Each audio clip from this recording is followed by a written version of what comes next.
گذشته 452 نفر از عزیزان هموطنمون رو در اثر ابتلای قطعی به کووید 19 در کشور از دست دادیم که برای بازماندگان این عزیزان آرزوی صبر و سلامتی میکنیم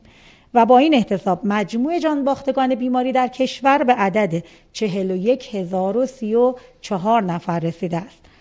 از زمان شیوع بیماری در کشور 749525 بیمار مبتلا به کووید شناسایی شدند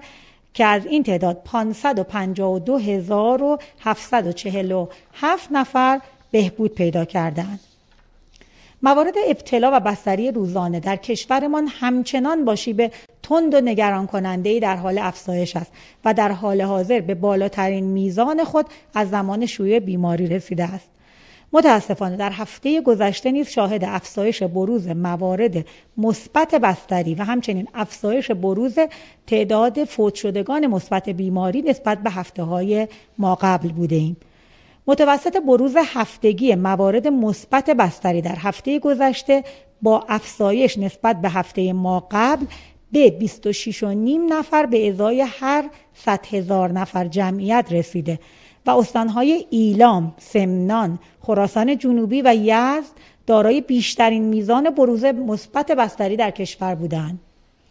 همچنین در هفته گذشته میانگین بروز هفتگی موارد مرگ و میر ناشی از بیماری در کشور با افزایش قابل توجه نسبت به هفته‌های ماقبل به 45 نفر به ازای هر 1,000,000 نفر جمعیت رسیده و میزان بروز در این شاخص در استانهای یزد، ایلام، خراسان جنوبی، سمنان و آذربایجان غربی با اختلاف قابل توجهی بالاتر از میانگین کشوری است. طبق آخرین بررسی‌های صورت پذیرفته میزان رعایت پروتکل‌های بهداشتی در کشور 79% میباشد که کمترین میزان رعایت در نانوایی‌ها و سامانه‌های مسافربری گزارش شده است. خوشبختانه در هفته گذشته با افزایش تعداد تست‌های آزمایشگاهی انجام شده شاهد بالاترین میزان شناسایی موارد سرپایی مثبت در کشور بودیم که این امر نیازمند تداوم و تقویت بیشتری میباشد. هموطنان عزیز، جهت خروج از وضعیت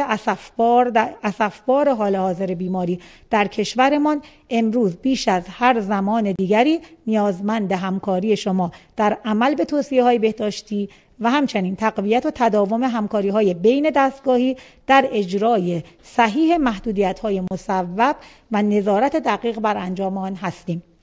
اکنون زمان مماشات و عادی انگاری نیست و مطمئناً در صورت هر گونه غفلت